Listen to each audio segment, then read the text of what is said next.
There is no presumption of innocence anymore. I think it's totally destroyed. If you put it up for a vote today, it would lose.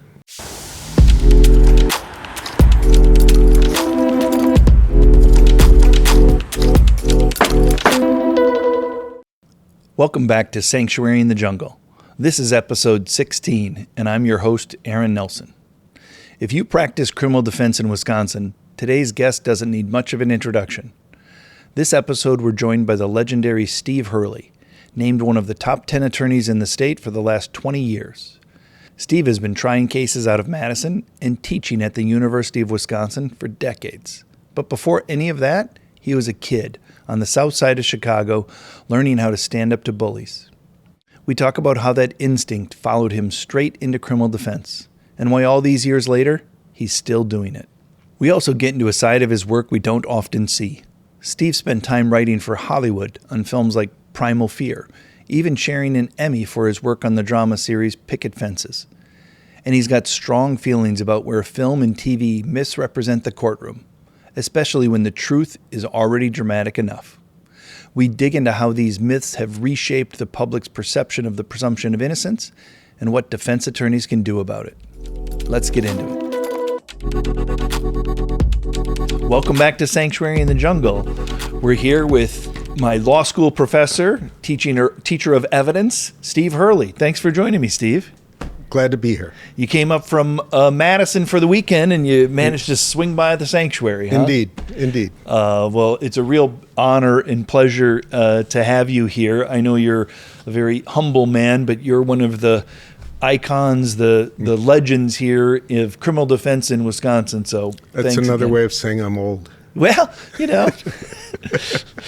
true facts, right? Sometimes we have to deal with those facts. You know that, right? So tell me a little bit about yourself. Where'd you grow up?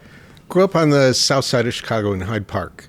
Hyde Park is, most people know, that's where the Museum of Science and Industry is. It's also where the University of Chicago was. And my dad was a professor there. And my mom, he was a professor in the School of Education, a pioneer in teaching foreign languages in elementary schools. That was the direction of his research for most of his career. And used the laboratory school as his lab. And my mother taught French in the laboratory schools, which is how they met. Yeah, because your mom grew up in France. Mom was born in France and lived through the occupation. Married an American soldier who was my birth father, who was an alcoholic, a failed artist, and I last saw him when I was 8 years old. And then Mom later remarried the person I think of as my father, who raised me. Yeah. So you grew up in a French household for the most part? Pretty much, yeah. You didn't invite your friends over for dinner very much because the food was too weird for them. Oh, really? Yeah, and I grew up on French cooking. So to me, and this is God's truth, hot dogs and fried chicken are like the most exotic foods in the world for me. I can't get enough of it.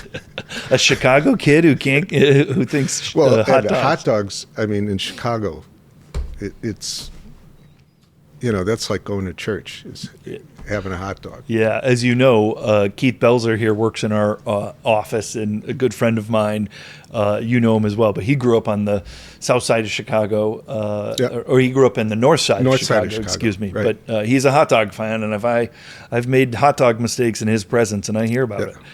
Yeah, when they had the last political convention in Chicago, somebody asked the mayor if he was going to see people with a hot dog with ketchup, and he said they better have fries in their hand. Yeah, that's a real thing. I didn't know that until Keith explained it to me. So when in Rome. So you grew up, I would imagine, do you have siblings as well? You have some younger sisters? I've got 2 sisters and a stepsister. Okay. Yeah. And you were telling me a little bit before we got started about the dinner table. How was the dinner table growing up there in a French household? Sundays, my grandparents would come over. It was pretty old school French, so the kids weren't allowed to leave the table until everybody had finished dinner. And they'd all be speaking French, and we were American kids, so they felt pretty safe speaking French because we couldn't understand it. But there comes a time in your life where each of us knew enough to be able to figure out what they were saying, and we never told. Really? Never. That's the only way we'd know what was going on. Yeah, right. I read an article, a wonderful profile written by a friend of yours. Bill Leaders. Yeah, Bill Leaders. And he was saying how from a very young age, or at least your mom, I think, was quoted as saying, you always wanted to be a lawyer. Maybe it was that innate secrecy that you had even at the dinner table. Yeah, but Ma wasn't right about that. Oh, she wasn't. So tell me about that. I told you my birth father was a failed artist. Okay.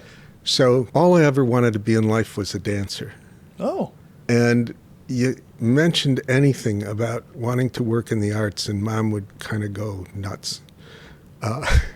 And I understand why. Sure. So that left, if I couldn't do anything in the arts and you're an immigrant's kid, you're going to be a doctor or a lawyer or some kind of Indian chief. And I didn't like blood, so that left being a lawyer. We recently had a guest on, Vadim Glosman, who lives in Chicago, son of immigrants, and he said the exact same thing. As a child of immigrants, it's like you have to be a doctor or a lawyer. Right. Can you tell me more about that? I meet immigrant kids, or not kids so much anymore, but I meet other people like me who are immigrants, kids in America. And the stories are almost all identical. They didn't tell either when they figured out the language. They had to be doctors or lawyers. There's this, striving. It's probably a good time in our history to be looking at this issue. Immigrants made this country what it is today. I don't know if that's good or bad, but they made it what it is today.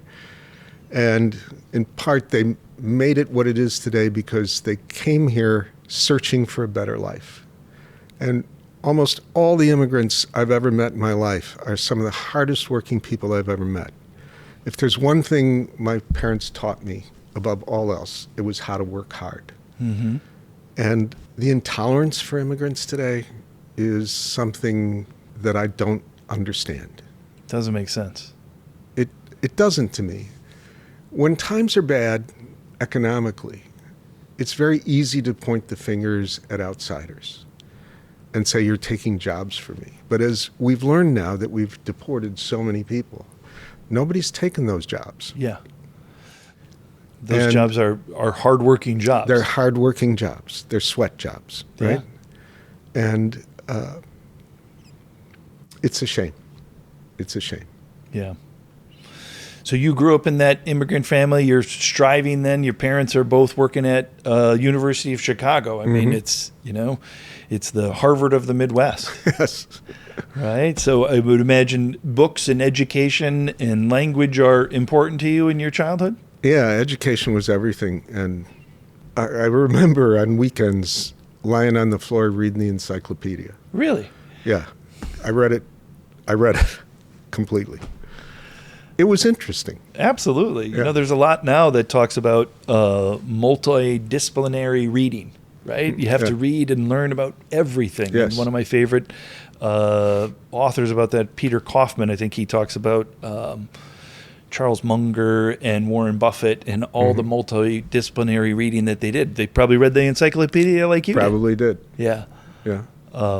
That's fantastic. What do you like in the encyclopedia? You remember anything in particular? No, it was just, and every year there'd be a yearbook to catch up, just like the old reporters used to do. Sure. And I'd read that yearbook cover to cover. It was just interesting. People, history, science. Yeah, it was everything. You didn't know what you were going to get when you turned the page, and it was fascinating. Yeah. Did you, were you able to dance? Were you involved in the arts? Were you involved in sports? Did you have some music? Anything other than the encyclopedia that kept you busy there? I got my first job when I was 10 years old, and I've never been unemployed since. Wow. What were you selling newspapers? I told you they taught me how to work. Yeah, yeah. First real job. I mean, before that, I'd do other things. I was shoe shine boy and that didn't last long. But I started by delivering papers. Okay. And then all through high school, I worked after school as a soda jerk. In the summers, I worked as a caddy, which cured me of ever wanting to play the game. And then I go to college. In the summers, I worked at the Illinois Central Railroad Hospital. Oh. Even though you didn't like blood, you found yourself in a hospital. Yeah, I was their mail clerk. Okay. And I did that for 4 summers. And during the school year, I worked as... I was in a fraternity. I worked as the treasurer of the fraternity, for which I got paid. But you had to be working all the time. Yeah. And I worked my way through law school. So before we get into that, tell me a little bit more about the environment around the Chicago lab, the University of Chicago lab. What? I didn't fit. There were primarily 3 kinds of people who went to the lab school. There were the true geniuses. These were the kids that half the day they'd spend over at the university in classes. Most of them were pretty nice. Then there were the wealthy kids, the kids who were paying a pretty high tuition to go into the school, and they came from all sides of the city. And then there were the faculty kids. But my year, almost all the faculty kids were law school kids. Oh, okay. Levy and Meltzer and Hazard and Calvin, all their kids. And my dad was from a different school at the university, and so I was on the outs with them too. So I just didn't identify with anybody. And I was the second youngest in my class. My best friend was the youngest in the class. We were about 2 months apart. We were both 2 years younger than everybody else. And so smart kids. Yeah. But you didn't identify with the geniuses? No. Didn't identify with the geniuses, not with the faculty kids, not with the wealthy kids. And neither of us was particularly good at sports because we were 2 years behind everybody physically. So you were always the last guys picked for a team. Yeah, exactly. So it wasn't, socially, it was hell. Academically, it was fabulous. Sure, because you're getting pushed all the time, right? Right. And you graduated at a young age, started college at a young age. Started college at 16. Yeah, and where'd you go to college? Knox College. I hear nothing but brilliant lawyers go to Knox College. Is that right? That's right. That's right. Our good friend Keith Belzer is also a Knox College. He went there on a football scholarship, or to play football. To play football. You went there for the books. I went there for the books. Okay. How was that experience? That was wonderful. I was 16 years old. I would have died in a place like the University of Wisconsin or even the University of Illinois. So it's a smaller school. There were, total of 1,200, 1,300 students. And you knew everybody. I still had that thing of being 2 years behind everybody physically. But intellectually, everybody was pretty much at the same level and wanting to do well. It's not the kind of school you go to, even if you go to play football, that it's just a sideline. The standards are pretty high. Yeah. And so everybody was really there to learn, and that was really nice. Yeah. The work that you do now is, as a private criminal defense attorney. And maybe this is more about my own insecurity. I don't want to project it onto you, but somebody will say, "Are you worth it?" Right? If somebody wants to give you money, and it's a very existential question for me. Oftentimes, I'm like, "Man, Nelson, you better be worth it. Like, this person had to be worth it." It sounds like you came up growing up where you understood the value of work and you wanted to be worth it. That's what I hear when I hear you talking. Like, I better make this worth my while to go to school, to do all of those things because I'm earning my way through it. Would that be true? Yeah. Yeah. I mean, it's just, maybe it's pretty old-fashioned today. I don't know, but people come to you and they come to you in distress. There's nothing inexpensive about what we do. Nothing. And I know that sometimes I'm asking for the money that they probably put away for their kids' education. So they have every right to ask me that question about whether I'm worth it. how one answers that question, I don't quite know. Yeah. Right? It's difficult, but when they're doing it, what they're really doing is expressing all of their anxiety over this situation. And you can't be tone deaf to that. I mean, you're taking a life in your hands. Yeah. And it's going to affect them forever. Do you think how you grew up and how you grew up poor and you had to earn your way through, does that help you in being able to hear that and to see that when you're dealing with clients now? I hope so. When I was growing up in Hyde Park, the neighborhood changed. There was blockbusters were brought in, and what would happen was these realtors some white guy would buy a house, and the next day they would sell it to a black man and move the black family in at 8 o'clock in the morning so that everybody going to work could see, right? And this caused white flight. And so if you look at my grammar school pictures, you'll see that in the space of 4 years, most of the faces turned from white to black. And the neighborhood got really rough, so rough that the University of Chicago was talking about pulling up stakes and moving out to Evanston. And I got the crap kicked out of me every day for being white. But the kids who helped me were other black kids. Sure. And so you learn very young, second, third grade, it's not about the color, it's about the character. And that's a good lesson to learn very young. Absolutely. And so I hope that all of that made me sensitive later in life. To be able to do that, whether it's about money or race or anything other identity. Right. So you go through... Yeah, tell me more. Look at the people who come to us. They're from all over the spectrum. The public has this notion from watching television and movies that criminals are some lowlifes, that most of them are your next door neighbor. Absolutely. And they live in our community. Right. And there are some that are wealthy and some that are extraordinarily poor, some that are smart, some that are not. And you have to learn how to appreciate every one of them and how to understand every one of them. And unless you open yourself up to doing that, you have to make yourself a little bit vulnerable with a client in order to understand them. Well, let's back it up a little bit and Sure. let's get back there. So you're at Knox College, earning your way through there. Yep. And then you graduate. You're still very young. How old are you when you get out of college?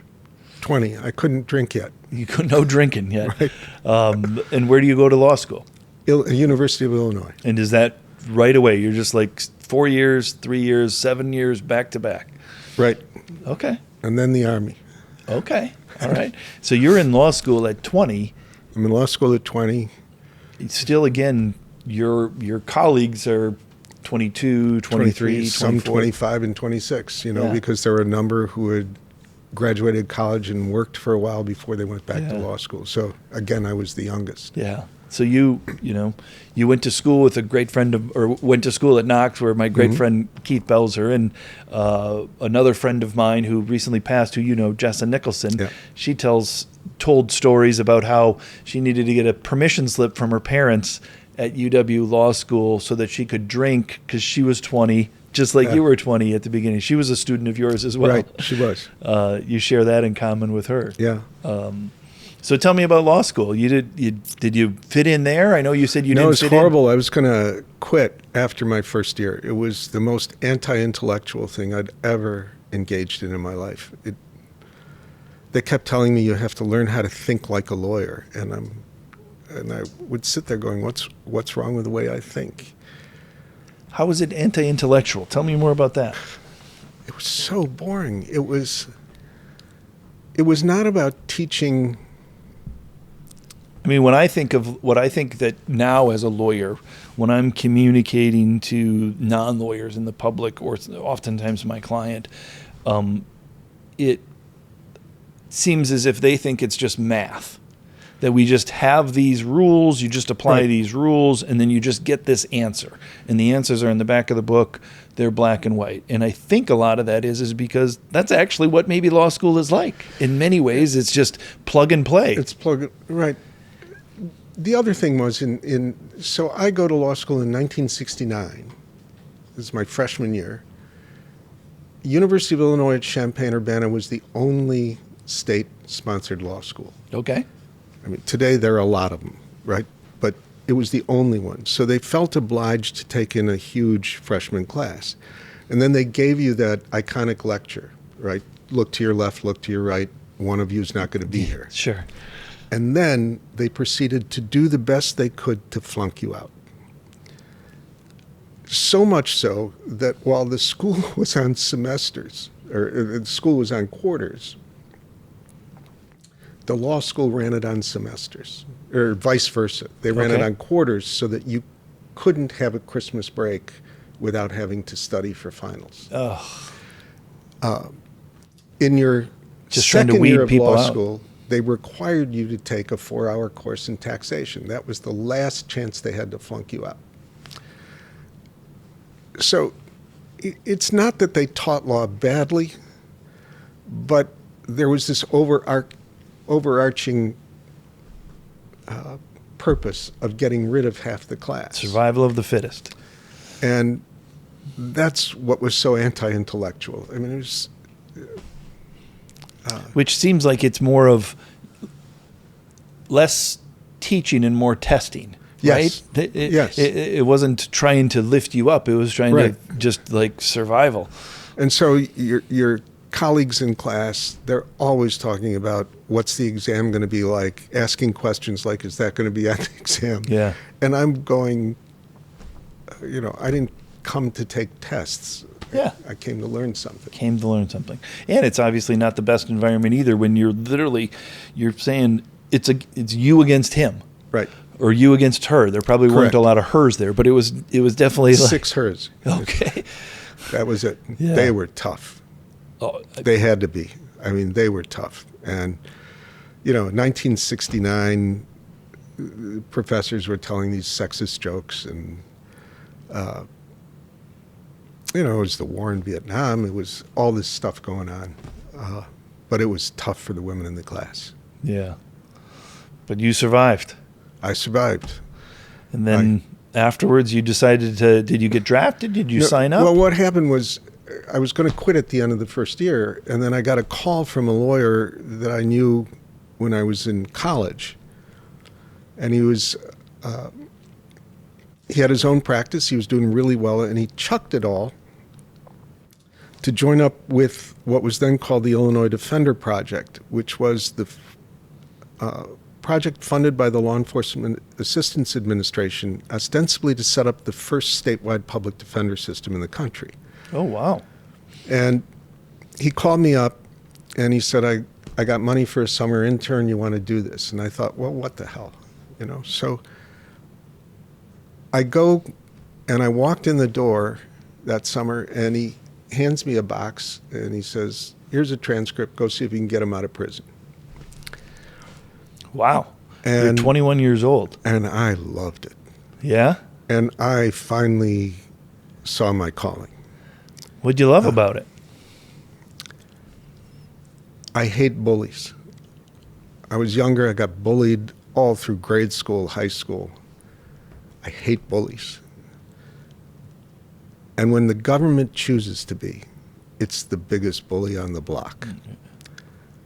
And I loved fighting the bully in an arena that I had a chance of beating him. And then I continued to work for him throughout law school, all the summers and during the school year as well.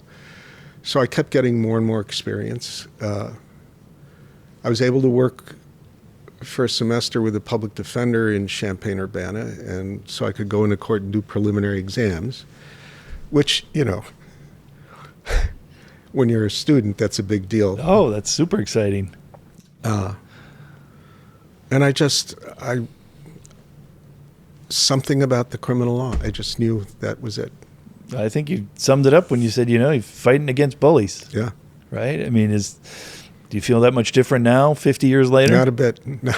The bully's gotten even bigger. And I don't want to give the impression that the government's always doing evil or trying to bully people. As I said, when it chooses to be, it's a really bad bully. Yeah. Enjoying the episode? Subscribe so you don't miss the next. And share it with a young lawyer or student looking for a little motivation. It takes 10 seconds and means a lot to us. You worked dealing with the death penalty. Yes. And I think you had some success. Tell me about that. You were arguing? So I go down to Southern Illinois. There were slots for 6 attorneys. I had 1. So and there was a 2-year backlog of cases, and the court was pretty upset about it. The court had to approve my appointment, and they didn't. They said I could come, but they weren't going to approve it till they saw what I did.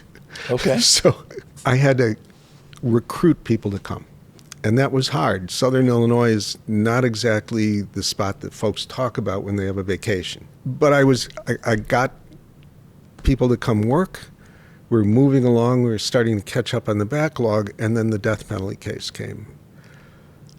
There had been a moratorium on the death penalty. Illinois, when the Supreme Court lifted the moratorium, Illinois passes a new law. And what it said was, you can impose the death penalty, but it has to be imposed by a 3-judge panel.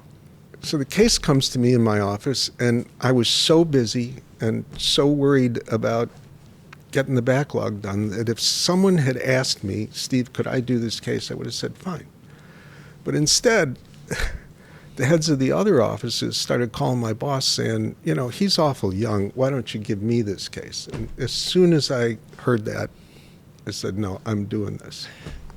So what do you, is that just something about you? I mean, like you said, it's you would have given about me, but I'd had it with people looking at me saying, you're too young. Can't do this. You can't Don't tell do me this. I can't do Right. this. So I called up my best friend, who was then working in Springfield, and I said, quit your job and come work with me and run the office while I do this case. And he did. Wow. It's a hell of a friend. Yes. We should give him a shout out. Who was that? Tom Sullivan. I'm going to go visit him next week. He's retired now. He's living out in Henderson, Nevada. Wow. So Tom gives you some space to work this space. case, and people were, what I'd read about was there was more advice that was being passed down to you about how you should do this and what you needed to do if you were going to win this case. All the advice I never wanted. Yeah. And, unsolicited advice. And so they sent me to Springfield for the oral argument. I go to Springfield, and they had me come down 3 or 4 days before so that I could spend 3 or 4 days being grilled by everybody. And I did, and I was getting upset about it because... Is it like preparation for oral argument? Right. All your colleagues? Everybody was asking me about cruel and unusual punishment.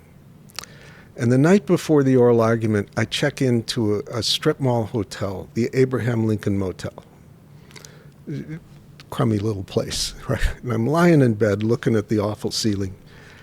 And I'm saying to myself, if you win this case, everybody in the agency is going to take credit. And if you lose it, it's all going to be your fault. And I didn't think cruel and unusual punishment was a good argument. Okay. The homicide was particularly awful. And I didn't think that arguing that the death penalty was cruel and unusual was appropriate in this circumstance. And around that time, I mean, Eighth Amendment cruel and unusual arguments were being floated all over, and they were going nowhere. Going nowhere. Going nowhere. So I decided that night I wasn't going to argue that. If you're going to lose and it's all going to be on your shoulders, you may as well do it your way. Exactly. That's exactly what my thought was. So I didn't argue it. When the argument was over, my boss didn't talk to me until the case was decided. And I knew if I lost it, I was going to lose my job. But I won it and didn't lose my job. So your argument was successful. Yes. And did that play a part in the death penalty overall? I know obviously it's your client. It did away with the death penalty. There were 17 people in various stages of the death penalty when the decision was issued. So they didn't get put to death. It was about a year before they passed another death penalty case or statute. I was gone by then, but I kept track of them. That one was held unconstitutional. I knew that court like the back of my hand. I really did. And I knew they didn't want to uphold the death penalty. But when John Wayne Gacy came along, I knew they would, and they did. Mm. That's pretty remarkable, though. I mean, here you are. You 25, maybe? 27. 27 years old. You're in front of the Supreme Court arguing the death penalty. You go off on your own to make your own argument. You're successful. You save your clients' lives and 17 other lives. That's pretty remarkable, Steve. Yeah. Guy, one of my bosses said to me, you're just a kid and you won the biggest case you'll ever win. And I was really upset by that. But I've never felt that way. And I'm not stroking you here. Every case that comes in is the most important one you have. Absolutely. And your client doesn't give a shit what you did last week. Exactly. It's about their life. Absolutely. And you take it on because you're trying to help them. Yeah. Yeah. I mean, it's a particular mindset, right? I mean, that you have to cherish those moments like you had. I mean, that's a life-changing moment for them and for you. Yeah. But the next day, there's more work to be done. Right. Exactly. Yeah. Where do you think that mindset, I mean, I've been, Bugney, who works in your office, Mm-hmm. I've been talking to him about stoicism and, trying to just different mindsets, is that something that, just being in that moment, controlling what it is that just something natural for you? Is there something that your mother that you came from? It's interesting. I don't know about you. I win a case. I have never celebrated winning a case, not ever, because I don't feel that way. What I usually do is I take a walk around the block by myself. Yeah. And just try to collect myself. And I suppose in some way it's perverse that you don't do it for the joy of winning. You do it out of the fear of losing. The relief. Yes. I mean, the feeling that I have if I win is absolutely just a feeling of relief. Exactly. Yeah. Exactly. Because if you celebrate too much, I also worry. Look, my celebration isn't going to help me win my next case, and my win isn't going to help me win my next case. But the relief you feel is a reflection of the emotional weight you took on for your client. Yeah. Yeah. And it just feels good to have that removed. Sure. So I'm going to jump ahead here. You're in the appellate office. I know you transition, you move up to Stoughton, and then you're practicing in Madison, right? In the article that I had read, at 17 years out, you were all of a sudden an overnight sensation, right? I mean, here you are, Steve Hurley, 16 years in, doing all of this great work, and then one day the public just realizes it?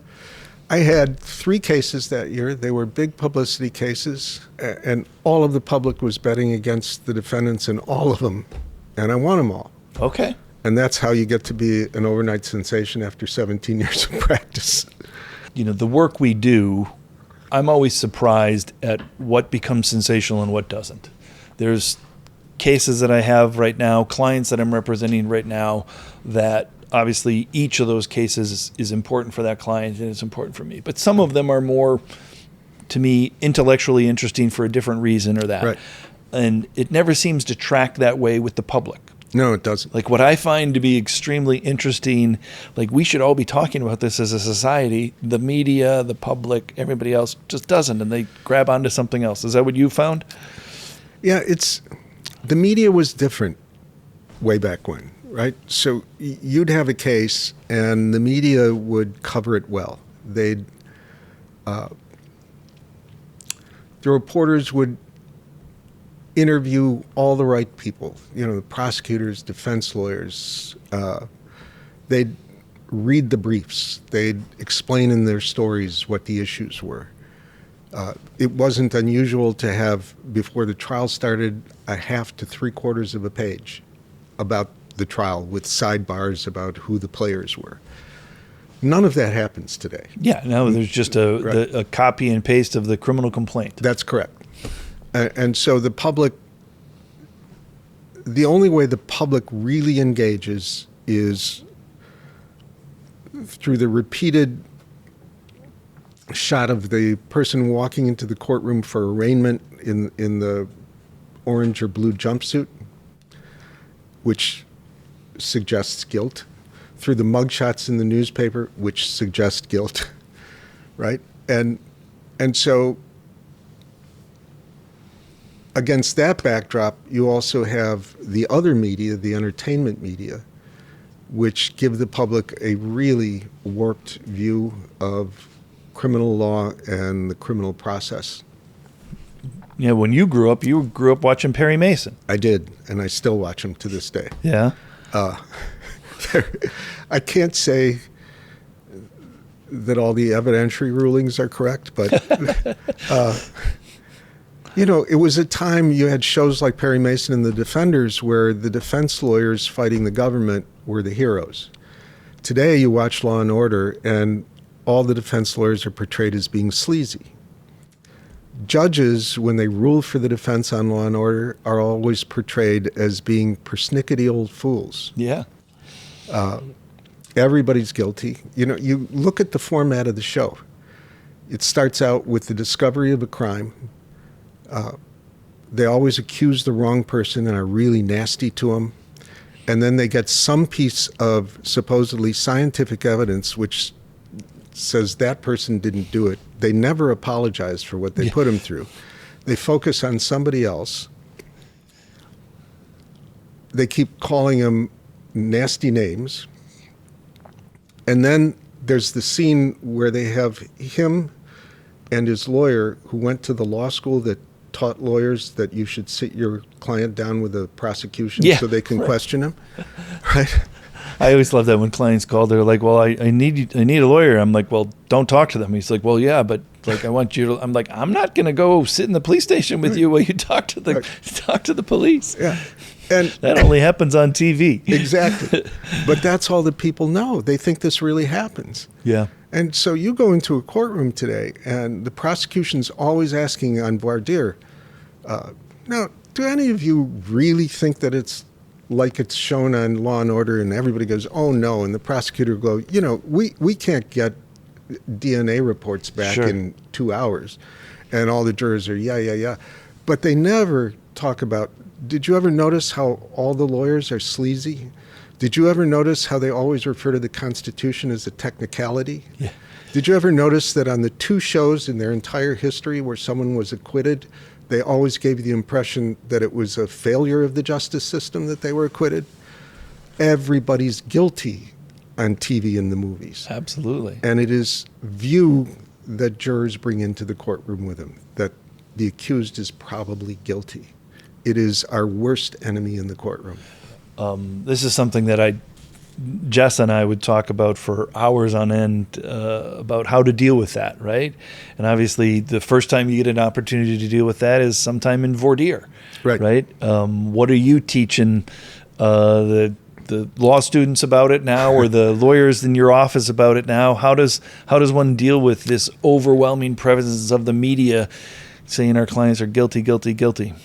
You've got to find, because it's. You deal with it fact specifically. It's not it's not a general approach. It's you look at the issues in your case and you say, how do I teach the jury about the issue in this case that's critical to me, the one or two? And you draw an analogy to an experience they had in their life. And if you can draw that analogy, you can kind of get them past this unspoken prejudice or bent that they have in their mind. One of the difficult things we encounter in Wisconsin is when we have an accused person of color, because you're going to get probably an all-white jury. Well, hold on a second now. I mean, you're in Madison.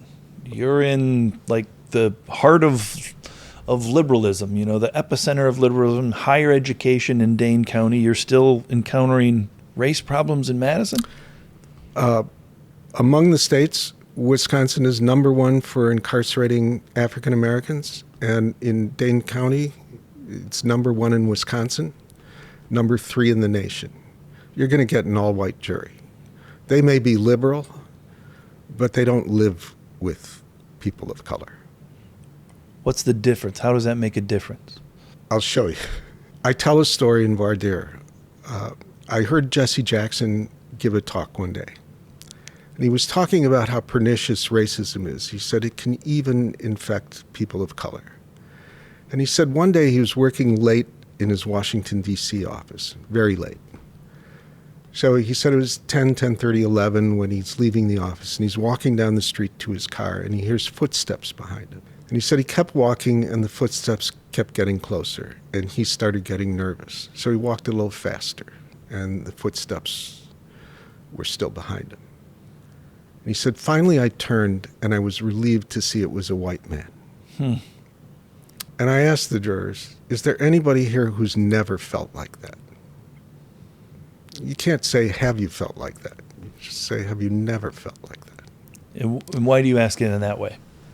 Because no one's going to raise their hand to identify themselves as having had a racist thought. Certainly not in Madison, they're not going to. So it's easier to let their hands stay where they are. You get a much more honest answer that way. Yeah. Nobody's hand ever goes up. What do you do with that then? Let's talk about this. You felt that way. My client's black. Are you going to think he's more inclined to being dangerous? You know, and you start talking about it.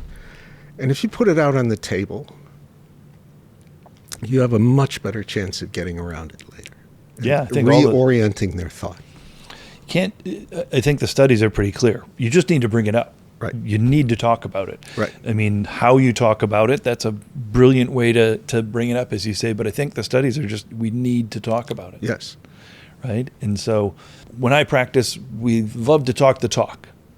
Principles, right? There's principles, and people talk the talk. But just because you can talk the talk doesn't mean they can walk the walk. Right. Even the highly educated people in a liberal society. Right. So we were talking about, you grew up watching Perry Mason, right? And now we have Law and Order, and that's been somewhat of an influence. But you had the opportunity, as part of your career, to do some work with the media. Mm-hmm. You wrote for Picket Fences. I did. Tell me, just for those people that maybe don't know, what's Picket Fences? It was David Kelly television series. It's pretty old by now, but I got a call one day, and it was one of the producers who called me, and a guy by the name of Bob Breach. And Bob said, he said, we're doing this television show. Occasionally there's a lawyer and a judge in it, and we'd like to do this as well as we can, so we'd like to get a lawyer to help us with this. And I keep calling around Wisconsin, and everybody says I should call you. Steve's the man to see. So because the show's based out of Wisconsin, supposedly Rome, Wisconsin. So a little small town, Wisconsin. Right. And so we talked for a little while, and I said, I'll do this as long as it's fun. And at the beginning, there was very little for me to do. Occasionally, I'd get a phone call, and they'd ask me about something, and I'd tell them. One day, they called me, and they told me what they were doing, and I said, well, why are you doing it that way? And he said, is there some other way? And I said, well, yeah, there's the real way. and I said, and it's actually far more dramatic. And so I took him through it. The next week, I get a script in the mail, right? And so then I start getting phone calls from the writers, and I get a script in the mail to look at. And it was kind of fun. What happened was the lawyer and the judge became the focal point of the show. The Q ratings for them were really high. So these are the two main characters. All the stories started going that way. And so I got to do more, and it was really fun. And then when that was done, they did a show called The Practice. Well, let me put a pin in that for a second Okay. here, because you're once again incredibly humble. But I mean, you won an Emmy. I got a piece of the Emmy. Okay. Right. The producer gets the statue, but I got. Yeah, I'm an Emmy award-winning lawyer. So That's fascinating. I mean, and so were these criminal cases, trial cases that you were writing about, or just kind of lawyer life? they were almost always criminal cases because they're just more interesting. Yeah. Yeah. Right. Nobody gets excited about a contract case. Yeah, you weren't doing trust in estates No. or the rule of perpetuity. So picket fences leads you to some other work. What did you do after picket fences? For a while I helped him on The Practice. The Practice morphed into Boston Legal. I hated the characters. In Boston Legal? Or no, in the Practice. I hate's not the right word. I just didn't like any of them. Because I'm not a TV connoisseur, but of all of the shows that I've seen about criminal defense, The Practice is probably the most accurate. Probably. But the characters weren't fun. Okay. They Too just legalistic, or was it? Were they more They were like boring. They were just boring. They were boring. I thought they were boring. But then after that, I got a call about rewriting a movie script, which I spent the summer doing. And what movie was that? Primal Fear. Okay. And I took out all the swear words because I just thought they were stupid. And Yeah. when they shot the film, Richard Gere put them all back in. That was interesting. They stuck with the script that I had been sent originally a lot. But one day, gosh, it was a beautiful evening. And I spent that evening with the most beautiful bottle of red wine and a fabulous book. You know, it was just one of those nights, beautiful evening. You're getting a little tips reading the book, but who cares? Why We Live in Madison, right? And the phone rings at 10:30, and it's the director and the set writer. And he says, we need a scene where Richard Gere explains why he does defense work. And I said, okay, I will write it in the morning. And he said, no, you don't understand. We're going to shoot it in the morning. So there's this long pause because I am tipsed. And I said, go ahead, ask me the question. And there's this silence. And I said, ask me the question. There's silence. And I said, ask me the goddamn question. How can you defend these people? And from there, I launch into this drunken soliloquy. And it was. And the set writer keeps going, wait, I got to take notes. I go to see the movie, and Richard Gere's sitting in a bar, drunk, and he turns to a reporter that he's sitting with, and he says, go ahead, ask me the question. And it's verbatim everything that I said when I was tips. So that's how movies get written. It's the method acting, right? I mean, you were in the moment. You were in the moment, right? Daniel Day-Lewis, Steve Hurley. I mean, you got to play the part, right? Yeah.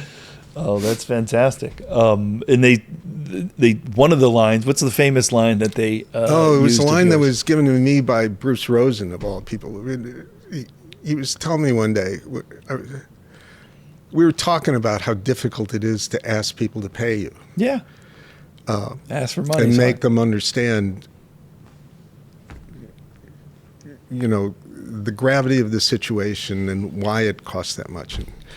And he said to me one day, why don't you just say to people, did you ever save for a rainy day?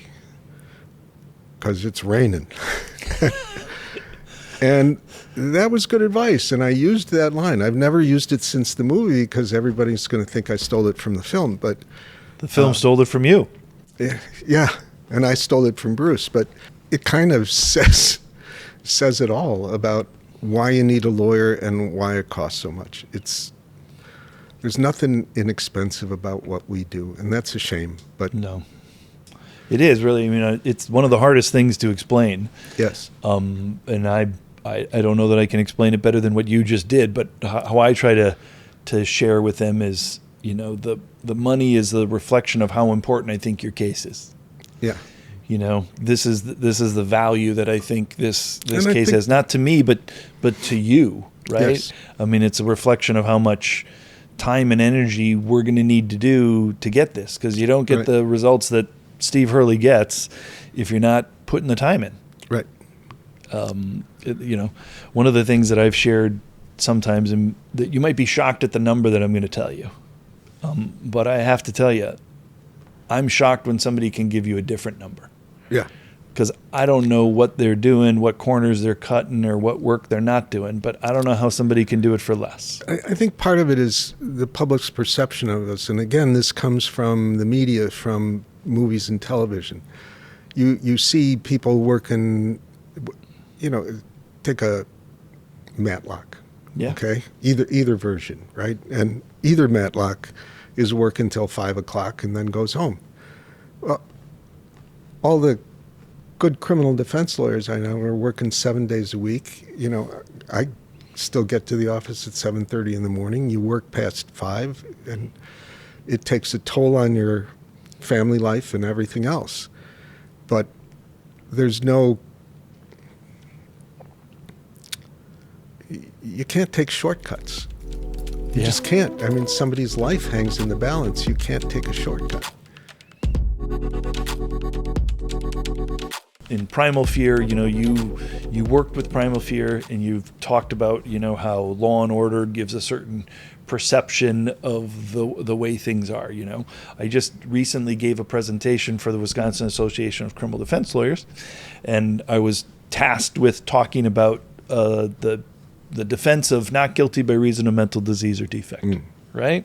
And one of the things that we need to deal with, as whenever you have that defense, is the allegation that your client is malingering, the fancy word, or, a liar, they're a faker, they're making it up, and a lot of that has to do with Primal Fear. It may, yeah.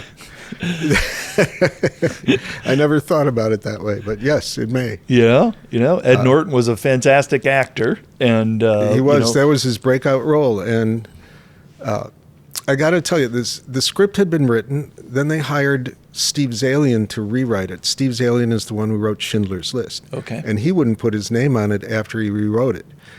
So it came to me, right? You're thinking, how low can they go? They sent it to some lawyer in Madison, Wisconsin, to do it after that. So believe me, I had no illusions about it. It's not very good on the law. Yeah, right. But it isn't. I mean, that's maybe what your point was about all of these, right? I mean, the portrayal of the law in the media is not good on the law. No, it isn't good on the law, and it's not good on the principles. Yeah, and it's so strange to me because if you take criminal cases and you do them for real, just as we would in a courtroom, they're really fascinating. You don't have to worry about dramatic moments. They're there all the time. And I think the script writers don't get that. Yeah. I mean, look, you and I have probably been in a courtroom where you've seen some stuff going on, and I'm like, I can't deal with this. I got to walk out because it's not doing. Right.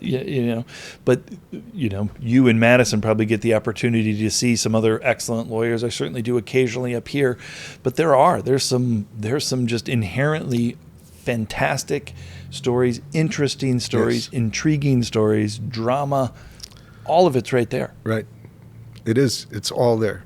Yeah. And you rarely meet a juror who comes out of it that doesn't tell you, I never wanted to serve, but this was a really great experience. Yeah. Yeah. Certainly probably a much better experience when they get to watch the likes of Steve Hurley. Or you. But I mean, thanks, but there really are. And part of that is you said your friend who wrote the article, Bill Leaders, right? There's not a lot of journalists like Bill Leaders out there anymore, are there? No. We used to have really good court reporters in Madison. Mike Miller and Anita Clark and Sonny Schubert. They've all retired. And, I mean, look, we used to have good newspapers. We don't anymore. Yeah. It's all just little bits. It's little bits. And, buried among sports stories because that's the only thing they're selling right now. And the thing that's going to click isn't the principle regarding the presumption of innocence. The Correct. thing that's going to get the click is the whatever you get from the criminal complaint. There is no presumption of innocence anymore. Yeah? I think it's totally destroyed. Tell me about that. A prosecutor once said to me, I love it when the defense starts arguing about the presumption of innocence and the burden of proof because I know the jury will not buy it. Really? And he's correct. They don't buy it. So what do we do? If you put it up for a vote today, it would lose. Yeah. It's really tough. You have to... I have the most success if my client's not going to testify. Sure. Because then in voir dire, I can, I'll pick a juror that I know I don't want, right? And I'll say to him, what's the one thing you want to hear in this trial? And they'll be at a loss. They'll be looking blank. I said, come on, the one thing you want to hear most. And they don't answer. I say, you want to hear my client stand up and say, I didn't do it, don't you? And they'll kind of nod their head. I said, do you understand? Maybe you don't because it happened before you were impaneled here, but there was a day when he was brought into court here and he was told what the charges were and the judge asked him, how do you plead? And he said, not guilty. Do you understand? He's already told you, I didn't do it. Do you understand why then you have to presume that he didn't do it? Is that going to be tough for you? When you go back in the jury room, if you're kind of teetering, saying, do I vote guilty or not guilty, is some little voice in the back of your head going to go, hey, he didn't testify? The ones who answer that with, no, that's not going to happen, I get rid of them. Those are the ones you get rid of. You get rid of them right away.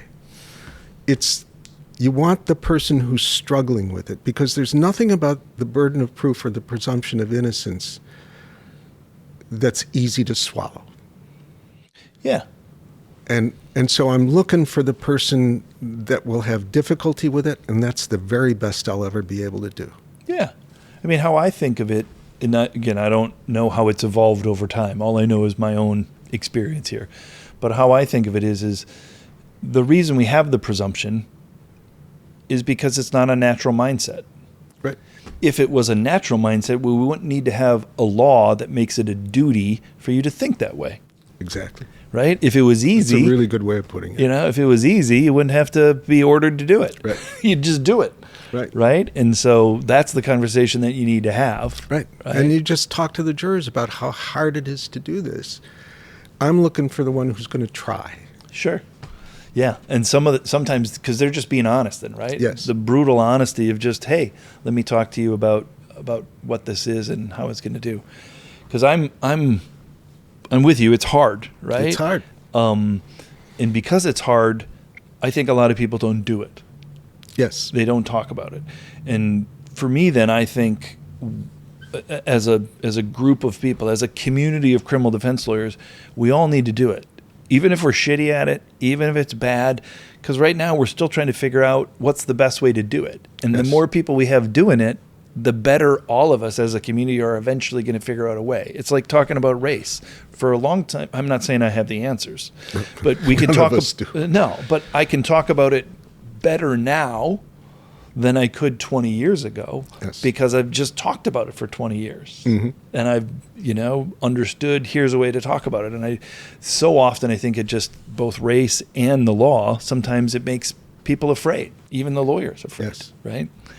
What do you think it is that's motivated you to just keep fighting the bullies for the 55, 60 years that you've been doing It's this? all this shit I got kicked out of me when I was a kid. Yeah. You just never get over it. Yeah. I don't know if you were ever bullied, but you talk to anybody that was bullied as a kid, you never get over it. You never forget. And you have this overwhelming desire to get even. And that's pretty base, I admit, but... Hey, I mean, you didn't have a lot of control over your childhood experience. No, not that any of us. No, right? And so, I mean, if that's what it taught you, it seems to have, you've taken that experience and used it in a way that is for the greater good, absolutely. I hope so. Yeah. I hope so. I hope so. What advice would you have? I mean, you're teaching. Are you still teaching? No, I'm not teaching at the U anymore. I'm teaching... a lot of paralegals right now. Yep. The same course I gave at the university. And as I mentioned to you previously, they're much better at learning evidence than any law student is. Yeah. Why do you think that is? Because they have a modicum of experience. They know from working in a law office what a pleading is, what a pleading looks like, what a courtroom looks like. They know a little bit about the process, whether it's civil or criminal. And so evidence is, it's not substantive and it's not procedural. All it is a tool. And it's a tool that's only used in the courtroom. So when you teach it in law school, you're teaching them how to use a hammer without giving them a nail. Okay. When I have paralegals, they've held nails, right? So now they know what the hammer's for. They have a goal. Yeah, and you just see the light bulb go off in their eyes when you're talking about things. So it's fascinating. Yeah. Yeah. Well, years of teaching, now paralegals, and before that, lawyers like myself back in, I think it was 1994, 95, I had your evidence class. Occasionally, my objections get sustained or my arguments overrule, and so thank you. What advice do you have for the young lawyers out there now that are getting into this business of criminal defense at a time when maybe we need criminal defense attorneys more than ever? One, work hard. Don't think you go into this, if you're going into it to make money, you're going to do it wrong. It is a business, and you have to have, if you have your own law firm or your own law practice, you have to be mindful of the business aspect. But that's not the reason you should be doing it. If you did this to become wealthy and live a great life, you're doing it for the wrong reason. You can make money at it, you can live a great life, but that's not the end game. Pick a different area of law if you want to do that. Yes. Divorce law would be much better for that. You can make a lot of money by taking other people's money. Work hard? Work hard. It's hard work. Yeah. I taught at the law school for 33 years, and I started out, for 8 years I taught trial advocacy. And I would tell them, you take this, it's only a 2-hour course, you take it pass-fail. This is going to be the hardest 2 hours you ever spent. You're going to spend more time with this than you do with your 4-hour courses. And they did. Because it's a lot, right, to put on a trial. And they would do a trial at the end of the year. And my heart was most warmed by the students afterwards who came up to me and said, I don't want to be a trial lawyer. Because they learned how much work it is and how stressful that work is. It's not just that it's a lot of work, it's stressful work. It is. And that was heartwarming to me, that I could show that to somebody before they made the mistake of spending 5 years doing trial work only to say, this isn't what I want to do. Because it's not for everyone. Right. So when you ask for advice for young lawyers going into criminal law, and I say work hard, this is not, I mean it. You're going to work hard, and it's going to be really stressful. It's going to take a toll on your emotions. It's going to take a toll on your family. We have the highest rate of divorce among any lawyers. We have the highest rate of alcoholism and substance abuse among any lawyers and most professionals, because it's so stressful. That's what you got to watch out for. And if you understand that and you choose to go into it, wonderful. But if you don't understand that and you choose to go into it, it's going to be a bumpy road. You better go in with your eyes wide open. Yes. What, speaking of eyes wide open, how manage that? I mean, none of us are perfect, right? All of us, the stress sometimes get to us and we make bad choices or something else happens in our world. But what, if any, advice? You a swimmer? Yeah, you find, for me, it was running. Okay. You know, I could run and get rid of the stress that way. But I remember those days, mostly in my 30s, when after that 17 years when things started to get really busy then, and you're working 24/7, the stress was pretty overwhelming, and I kept looking for solutions. And I don't know that I can't tell you some little trick to do. Yeah, there's no shortcuts. There are no shortcuts, and you just have to slog through it. As I said, running did it for me because it got me so physically exhausted that, I just had to sit and rest and calm down. Yeah. I wish I had great advice on how to do it. I think that's wonderful advice. Keep moving. Yeah. Right? Keep working.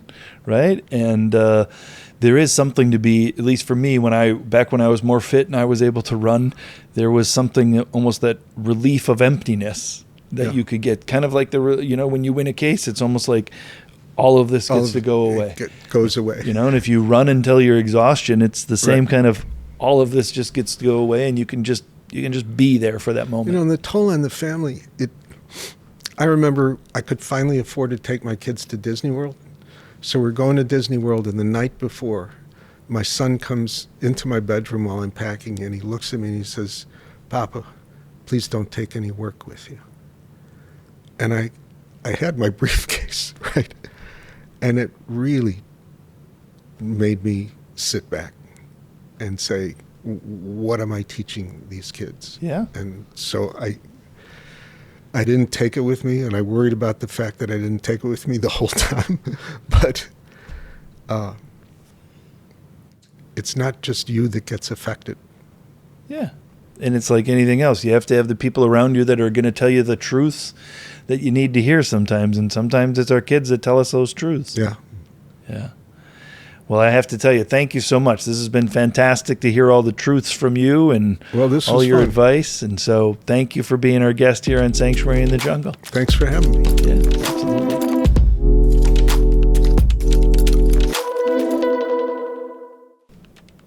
Thanks for listening to Sanctuary in the Jungle. This episode was brought to you with the help of May Daly and Nelson Defense Group. If you enjoyed the listen, share the episode with a friend, whether it's someone working in the system, someone who wants to learn more, or someone who's never thought about criminal defense before. My hope is that these conversations not only encourage you to care more about our legal system and the people in it, but also to share that energy with others, keeping the whole community moving forward. So carry the hope, share that hope with a friend, and we'll see you next time at the library.